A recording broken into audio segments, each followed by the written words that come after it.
సుదీర్ఘ మన్నిక NBC bearing సమర్పించు హెడ్లైన్స్. పోలవరంలో అంతర్జాతీయ నిపుణుల బృందం పర్యటిస్తోంది. అమెరికా, కెనడా దేశాల నుంచి 4 నిపుణులు వచ్చారు. డయాఫ్రమ్ వాల్ తో పాటు కాఫర్ డ్యామ్లను కూడా పరిశీలిస్తున్నారు. వాళ్ళంతా మరి 4 రోజులు ప్రాజెక్టు సైట్ లోనే ఉంటారు. వాళ్ళు ఇచ్చే నివేదిక ఎలా ఉండబోతోంది అనేది ఇప్పుడు కీలకంగా మారింది.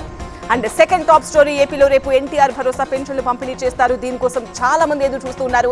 రేపు 90% పెన్షన్లు అందించేలా ప్రణాళికలు వేశారు. పెనుమాకలో సీఎం చంద్రబాబు, గొల్లప్రోలులో డిప్యూటీ సీఎం పవన్ కళ్యాణ్ పెన్షన్ల పంపిణీలో పాల్గొంటారు. అండ్ థర్డ్ టాప్ స్టోరీ, పుంగనూరులో టీడీపీ జనసేన నిరసన ఉద్రిక్తతకు దారితీసింది.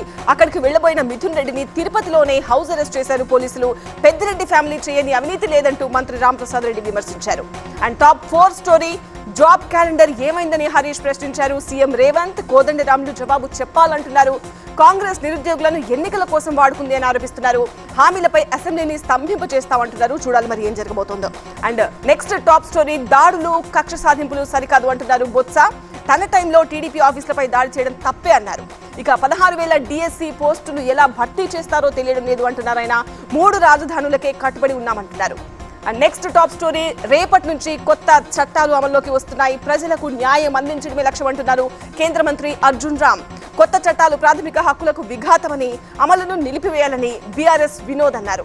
అండ్ 7th టాప్ స్టోరీ, గుజరాత్ను భారీ వర్షాలు ముంచెత్తుతున్నాయి. సూరత్, మొహసానా, అహ్మదాబాద్ ఇలా చాలా ప్రాంతాల్లో కుండపోత వర్షం అయితే కురుస్తోంది. వరద నీరు ఇళ్లలో కూడా రావడంతో జనం చాలా అవస్థలు పడుతున్నారు. వాతావరణ శాఖ ఆరెంజ్ అలర్ట్ జారీ చేసింది. సుదీర్ఘ మన్నిక ఎన్బీసీ బేరింగ్ సమర్పించు హెడ్లైన్స్.